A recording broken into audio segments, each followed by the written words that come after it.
Indian Army was faithfully killing terrorists each year. Each year. That was done very sincerely, irrespective of government which was in power. So physical combat capability of Chinese is very, very limited.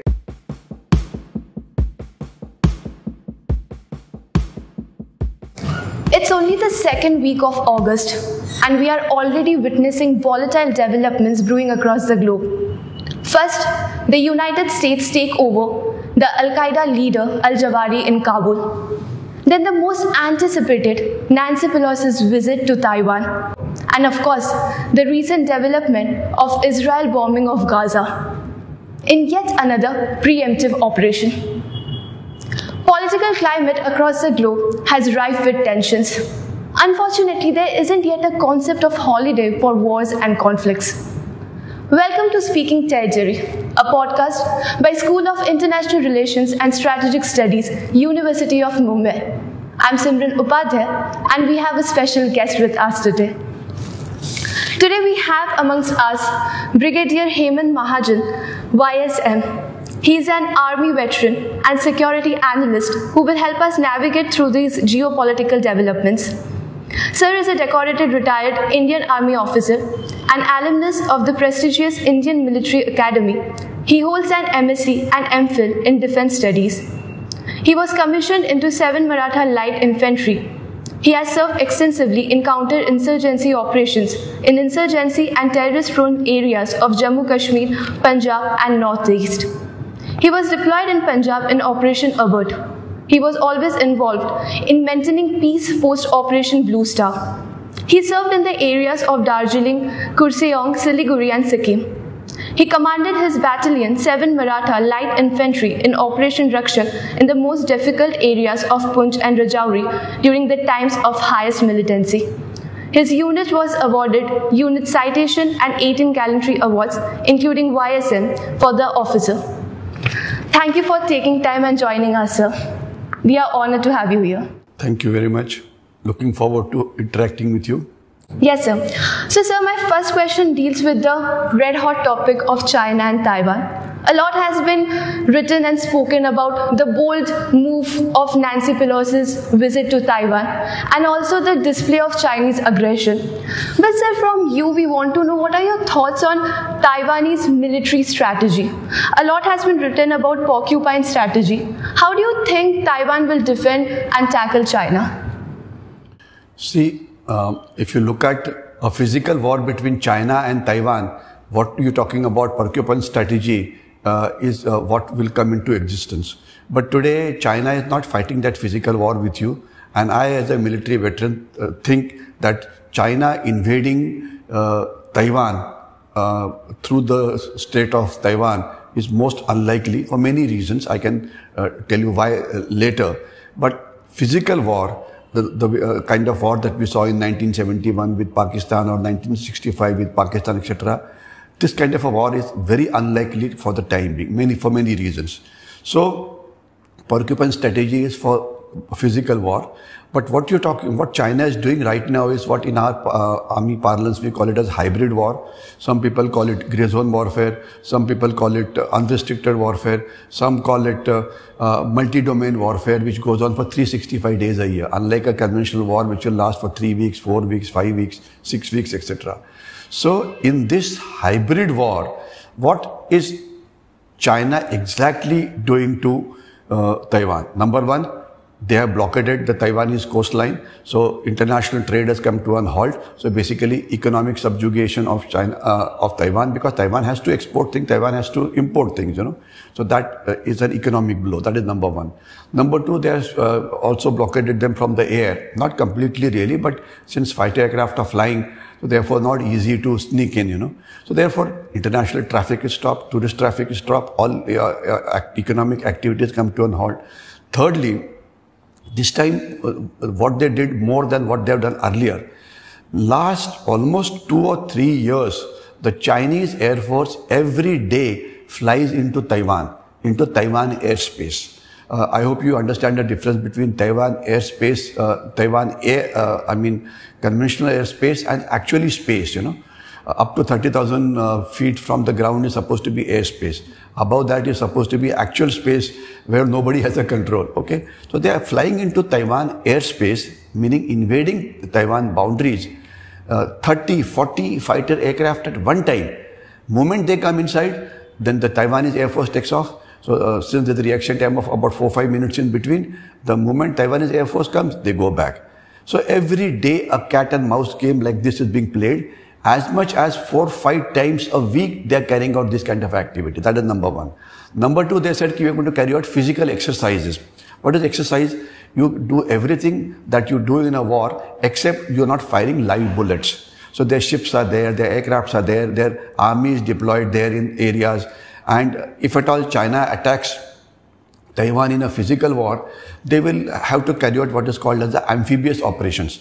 Amphibious operations means you come from the sea, land up on the coast of Taiwan, something what used to happen in the Second World War. You may have heard of the famous Normandy landing when the Britishers and the Americans again entered Europe after it was captured by the Germans. It's one of the most famous landings, Normandy landing. So something like that. Or another famous landing was at a place called Incheon in 1953 when General MacArthur landed in South Korea / North Korea. That's one of the most famous amphibious operations. So it's a highly complicated operations which China will have to do. The ships are ready. Now, do they have the capacity to do it? Do they have the weapons to do it? Yes, weapons they have. Do they have the technology to do it? Yes, that they have. Do they have the willpower to do it? That is the most important issue. And second issue is, when it comes to close combat, Chinese are no good. Chinese soldiers are soft. China today is a economically very strong country. So almost every Chinese soldier today is from the higher middle class family. And anybody who comes from higher middle class family starts becoming soft. He gets used to pizzas and burgers and using cars and two-wheelers and all. He does everything except physical effort, you know. So they start becoming soft. Nobody wants to fight a war. And this is the problem with Chinese soldiers. Same is the problem with Russian soldiers. 5 months into Ukraine war and they're not willing to fight. They want to only fire their missiles from some kilometers. They finish off the missiles. Again, they manufacture one. Again, they fire one. Again, they do it. But the close combat battle which takes place, which infantry does, they're not doing. And something similar happened to America when they ran away from Taliban or from Afghanistan. Because the soldiers don't want to fight. They want to only carry out launch attacks by missiles or by drones or by Hellfire missile, which is the new addition that they have done. So physical combat capability of Chinese is very, very limited. In fact, I have said this in my YouTube videos also, when we had a physical fight in Galwan, you know. When did the last Chinese fight the last war? They fought in 1978. Whom did they fight it with? With Vietnam. And what happened to them? They lost the war. That was the last war. 78. Today we are at 2022. They not fought any war. So they are all peacetime soldiers. And a soldier, unless he fights war regularly, he'll become rusted, he'll become obsolete. Yes, sir. That's why I want to focus on the hybrid war. We already know that China is having an expansionist policy, like it's claiming territory over Arunachal Pradesh, Ladakh, Sikkim. And the Indian soldiers are already battling with China on its borders.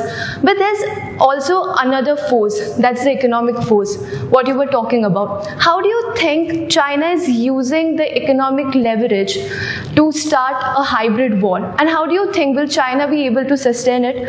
And also the CCPs have pragmatically stated that China needs a major shift from Renkao Hongli to Renkai. So what do you think of it? I take it your question is with regard to Taiwan and not with regard to India. Am I right? No, sir. Now we are focusing on the hybrid war structure. Okay. Yes, sir. Yeah. Okay. First, I'll give you very briefly as to what is hybrid war. You know, wars were fought. The Napoleonic Wars, then the First World War, then the Second World War, strategies evolved by certain scientists, etc. So there came a time, especially during the Gulf War, when the Western world thought that with Air Force and with tanks they could do anything and everything.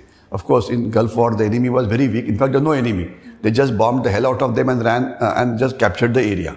So Chinese scientists at that point of time, strategic scientists, were thinking as to what kind of a counter you can have for this conventional war, you know, because conventional wars are very costly. Tanks, aircraft, ships, etc. So they came up, they did a research, and the research is termed as unrestricted war. or also called as hybrid war or gray zone war. What is unrestricted? They say you can use any method to subjugate your enemy. It doesn't have to be a war. So what are these methods? So one is that the question that you asked me is economic war. It is economic war, it is economic subversion, it is trade war. Then there is another facet called information war, psychological war, propaganda warfare, perception management. Every day they are bombarding you with information. You know, Chinese, my God, very good. India should just not take a panga. And there are people, I shouldn't be using the word idiots, writing in the Indian media that China with their artificial intelligence will subdue the Indian army. Wrong, it is not. But own people writing in own media trying to scare own Indians, ki bhai be careful.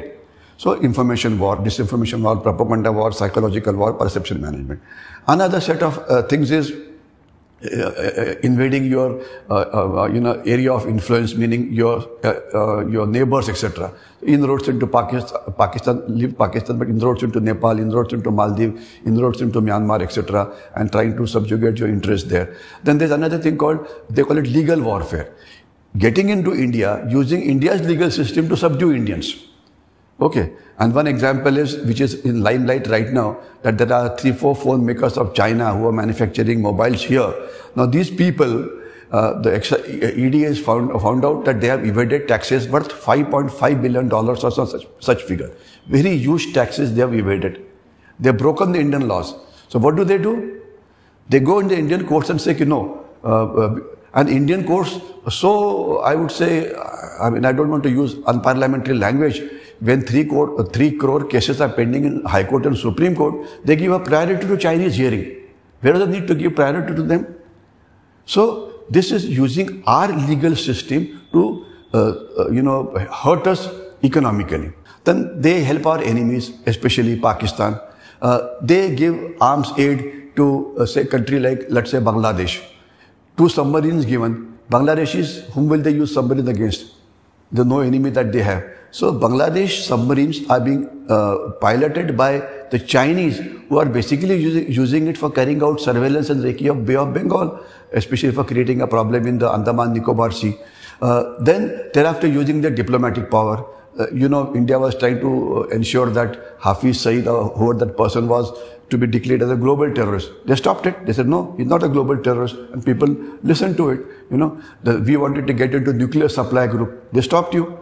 Nuclear supply group would have meant we would have got uranium at a much cheaper rate. Today we are buying it at commercial rate, but if you are a part of NSG, then you get a cheaper rate. Okay. Water war. Now, it becomes another subject. But Brahmaputra, they are damming Brahmaputra river and they're creating a problem for you. It would be a separate subject. Then about 1 year or 2 years back, there was flash floods in Uttarakhand. These flash floods were created by artificial shading. Now about a year back, the Mumbai electricity grid halted for about 12 hours.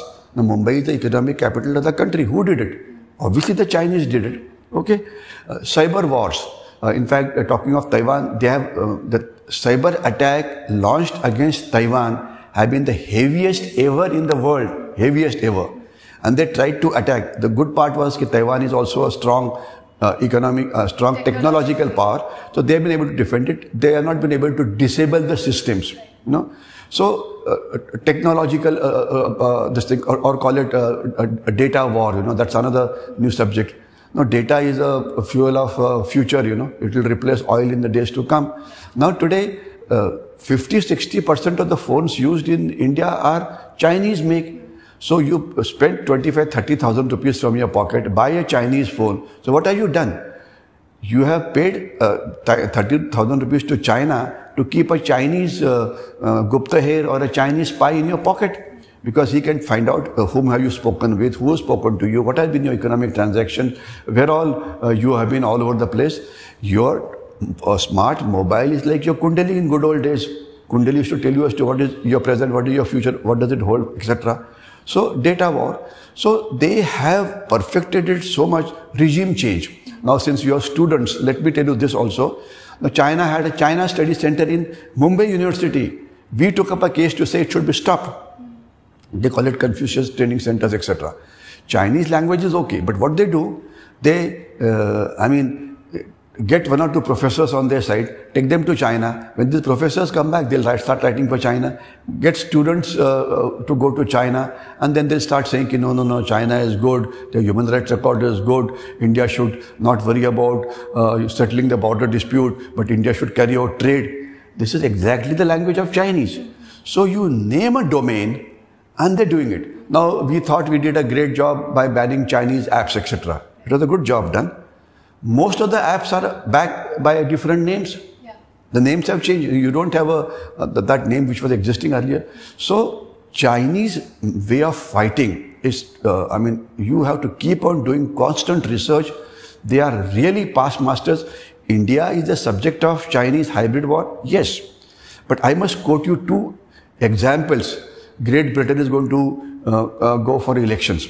And two candidates are there. One is Rishi Sunak, Indian, who's son-in-law of our Murthy of our Infosys, And second is a lady called Truss, if I pronounce the name correctly. One of them will be a prime minister.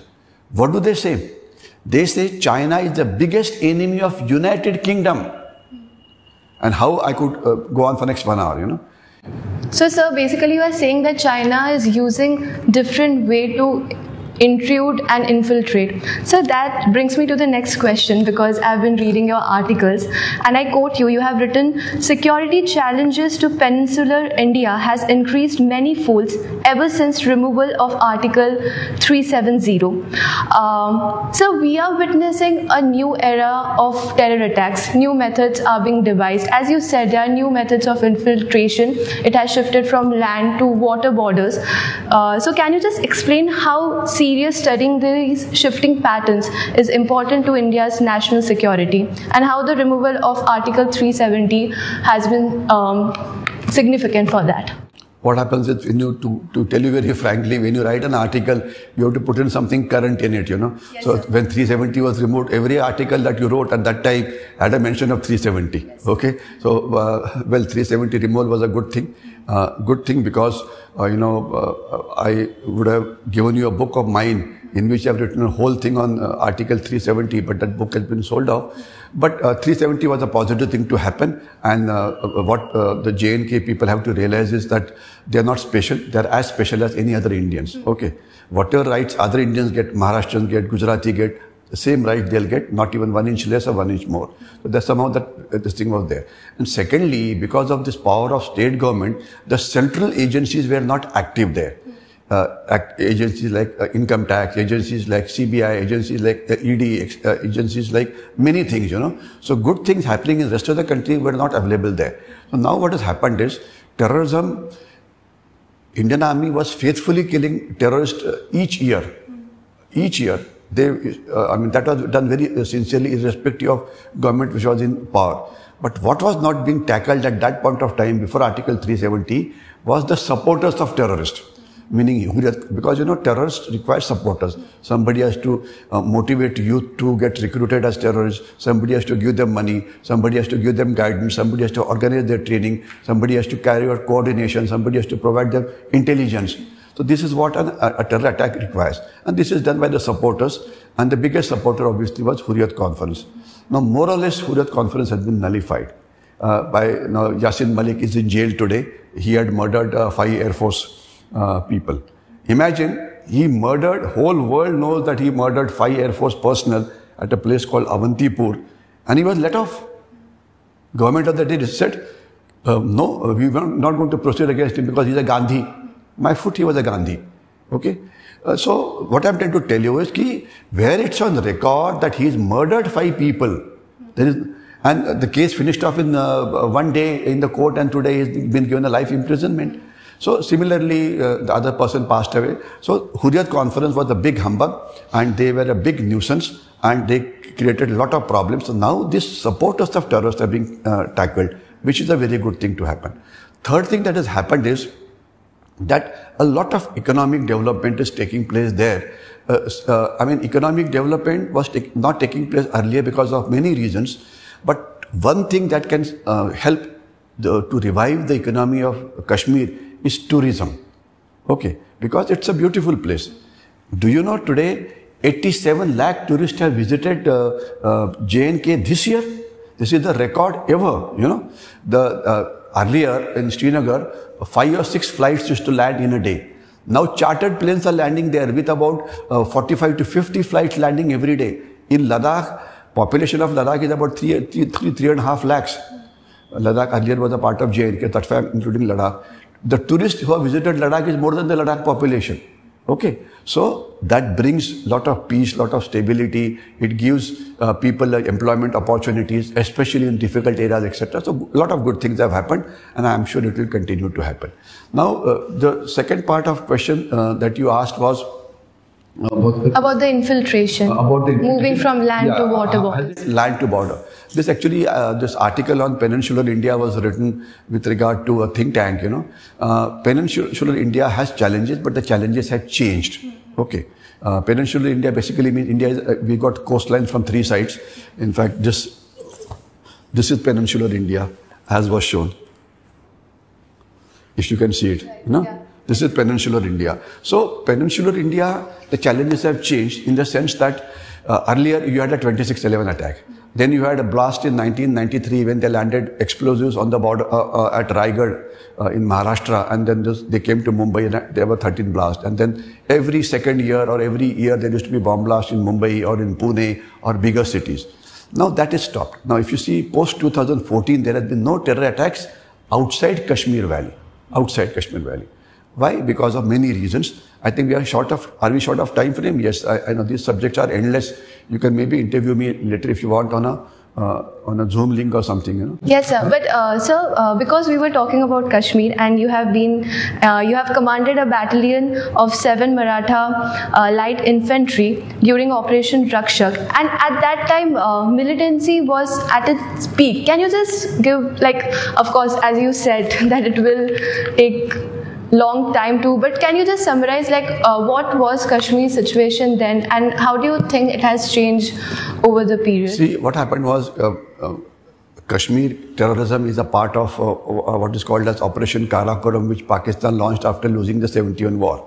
They started infiltrating terrorists all over, and Operation Karakoram had 3 parts: K1, K2, K3. K1 is Khalistan, K2 is Kashmir, and K3 is the rest of India.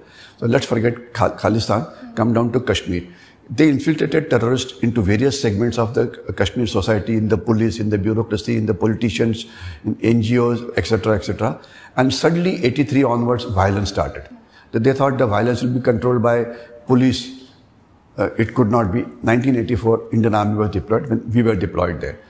Indian Army carried out 2 kinds of operations there, anti-infiltration operations and anti-terrorist operations.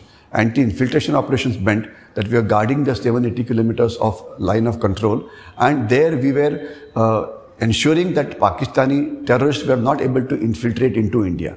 We had achieved an efficiency of almost about 95%. We killed a large number of terrorists on the LOC itself. But 4-5% do manage to escape because of thick jungles, night time, snowing, raining, etc. And they are the ones who create a problem, though locals also are there. So today, then against the ones who are inside, you carry out what is called as the anti-terrorist operation. You get information that a terrorist is hiding in so-and-so place, in a house or in a cave. So by doing this, when we were there in a period of about 3 years, we killed nearly 75 terrorists over a period of 3 years in an area of about 102 kilometers of Poonch Rajouri area. Half of them on the LOC and about another half inside, you know. So today the status is, that time it was very heavy. Almost 7,000 to 8,000 terrorists, active terrorists were there in J&K. Today the status is that Ladakh, there is no active terrorist. The down area where I served, Poonch, Rajouri, Jammu, Udhampur area, there is no resident terrorist, meaning who's already got a base there. Now terrorism is limited to only Kashmir Valley, which is a valley of Jhelum River, 130 kilometers long and 30 to 40 kilometers in breadth. About 150 to 200 terrorists are there, and they are the ones to be finished off. Now anti-terrorist operations keep on going on. Every year army kills about 250-300 terrorists, but again the fresh ones come into this thing. Infiltration of Talibanis, Pakistanis is more or less 95%, 96% it is stopped. But local terrorism goes on, And till the time we have China as our enemy and Pakistan as our enemy, this will continue to happen, because you just require 300 people per year to keep the terrorism going on, you know. Okay, which is possible, though now they are finding it difficult, but that would be a longish subject. But I presume that another few years, if you're able to manage. What I want to tell you here is, don't look at the problem as only Kashmir terrorism. These all things are interlinked. Be it China, be it Pakistan, be it terrorism, be it Naxalism, be it infiltration of Bangladeshis, be it insurgency in the northeast. They all are a package. Okay. So unless you improve both your internal and external security, one thing by itself will never end. So don't overstate the problems of Article 370. There are issues elsewhere also. We require, if China is carrying out a multi-domain warfare against us, we require a comprehensive strategy to defeat this multi-domain warfare, which we are doing right now. There's always a scope for more. You always think, ye dil mange more. Yes, sir, and you all are our heroes. You all are actually our heroes, saving our country, as you said. So, sir, concluding and moving to my last question. Next week is the 75th year of independence, also 75th year of India's partition with Pakistan. Again, it's a long story, but how would you, in a nutshell, explain Pakistan and India's conflict? And there's an economic doldrum that's happening in Pakistan. Do you think that it will impact India in certain ways? Firstly, you called me a hero. Request is that sometime when you have free time, just say this in front of my wife, you know. Okay, talking of Pakistan, Pakistan has realized that it cannot fight a conventional war with India. That's how this Operation Karakoram started, basically terrorism. Now they have realized that the terrorism is now restricted to only Kashmir Valley. Okay, but their biggest help has been from China. Okay, so therefore with China's help, we use two words, we call it a three-front war or a 2.5 front war, you know. The 2.5 front or a 3-front war basically means you're fighting with China, same time you're fighting with Pakistan, and same time there are problems inside the country. So today, Pakistan is also changing its strategy, okay, terrorism is no more restricted to bomb blast and gun firing, like the 26/11 attack or bomb blast that took place in Mumbai. Now it is called as agitational terrorism. You find a reason, find out a fault in the society, and you start blocking roads. These are more dangerous than terror attacks. Say a terror attack took place in a German bakery in Pune. How much was the economic damage? 50,000-60,000 rupees. One wall got blown up, etc. Of course, few people were killed, but hardly any economic loss. When you block a road, be it for a farmer's agitation or be it for anything, you are causing such a tremendous amount of damage. In Maharashtra, in various agitations, they burned 60% of the state transport buses. If you see the kind of damage that they do, you block any road in a city for one day, the inflation goes up in that area by 10% or 20% per year. So now the focus is on agitational terrorism. Find a reason and start throwing stones, start burning things, start blocking roads. You don't have to even throw stones, just block roads. And I'll again quote that example of so-called farmers' agitation. Just put a word in Google search, economic losses due to blocking of two roads in Delhi during farmers' agitation. And Mr. Google, who knows everything, will tell you the answer. 4,000 to 5,000 crores per year were losses to the national capital region. Did it happen in terrorism? No. What happened? Nothing happened. I mean, few people getting killed here, and of course, human losses is a separate story, but economic losses not much. So now they're trying to, multi-domain war is focusing you on, subjugating you on various forums, and one of them most important is economic war. You know, you have to ensure that economically India doesn't prosper and India does not become a countervailing force to the Chinese, you know. So we have to now focus more on responding to various facets of multi-domain war. Pakistan is no more a threat. Pakistan's gun terrorism is no more a threat. Low-level terrorism will keep on going on. That you can't stop. Okay, but life of a terrorist in Kashmir is barely 1 year. 1 year he gets eliminated. But agitational terrorism, finding street violences, etc., misleading students, etc., this is what is going to be the warfare of future as far as Pakistan is concerned. And they're doing it in a very good way. They're infiltrating Bangladeshis into you. They're infiltrating Rohingyas. This thing. There are lakhs of Bangladeshis in Mumbai. Okay? It's an organized racket, but maybe sometime later. So they're also changing because they find that they're not able to get adequate terrorists, hardcore terrorists from Taliban, from the Pathans who are there. They're called Pathans or Pashtuns or Pakhtuns. They were really the hardcore ones who really fight well. So they're having a problem with recruitment. So now they're focusing more on other methods which are more effective in terms of stopping your economic progress.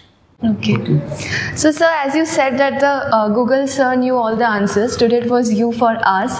It was an honor to have you here. I'm sure the viewers will also love it and take a lot of information and learnings for you. All respect for you, sir. Thank you. Thank you so much. Yeah. Jai.